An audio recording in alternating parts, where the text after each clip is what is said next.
ఏమన్నారు సార్ వారు? ఈ మిస్ వరల్డ్ పోటీల వల్ల క్లారిఫికేషన్ పోయి విమర్శలు. ఎస్ సార్, విమర్శ ఏముంది సార్, వారు క్లారిఫికేషన్ అడుగుతున్నా. మిస్ వరల్డ్ పోటీల వల్ల ఆదాయం వస్తుంది రాష్ట్రానికి, కొలువులు వస్తాయి, ఉద్యోగాలు వస్తాయి అన్నారు. ఎట్లొస్తాయి, ఏడికెళ్ళు వస్తాయి చెప్పాలని చెప్పి నేను కోరుతా ఉన్నా. నెంబర్ 1.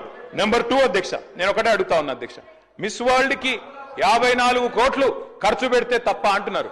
మరి ఫార్ములా ఈలో 46 కోట్లు ఖర్చు పెడితే దాన్ని ఏకపక్షంగా కేబినెట్ అనుమతి లేకుండా రద్దు చేసి అంత పెద్ద ఈవెంట్ ని, అంతర్జాతీయ ఈవెంట్ ని రద్దు చేసిన వాళ్ళు మరి ఇక్కడేమో ప్రభుత్వ డబ్బులు ఖర్చు పెడతాం కరెక్ట్ ఎట్లా అవుతుంది అధ్యక్ష?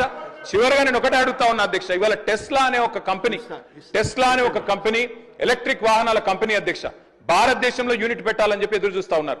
ఫార్ములా ఈ రద్దు చేసి అప్రతిష్టను మూతగట్టుకొని ఇవాళ 700 కోట్లు మొదటి రేస్తో వస్తే రాష్ట్ర ప్రభుత్వానికి ఆదాయం, ఆ ఈవెంట్ ను మూర్ఖంగా రద్దు చేయడమే కాకుండా ఇంకా మళ్ళా ఈ రోజు ఇంకో ఈవెంట్ కు 56 కోట్లు ఖర్చు పెడుతున్నాం, తప్పెట్లయిద్దని మంత్రి గారు అంటే నేను అడుగుతా ఉన్నా అధ్యక్ష, ఇది మీ డబుల్ స్టాండర్డ్స్ కాదా?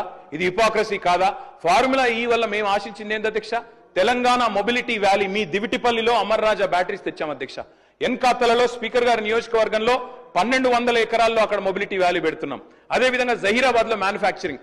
ఇన్ని చేసిన ప్రభుత్వాన్ని మరి బద్నాం చేసి ఇలా మిస్ వరల్డ్ మాత్రం మొత్తం కొలువులు వస్తాయి, ఆదాయం వస్తుంది రాష్ట్రానికంటే ఎవరిని మోసం చేస్తున్నారు మంత్రి గారిని అడుగుతానో క్లారిఫై చేయాలని కోరుతాను.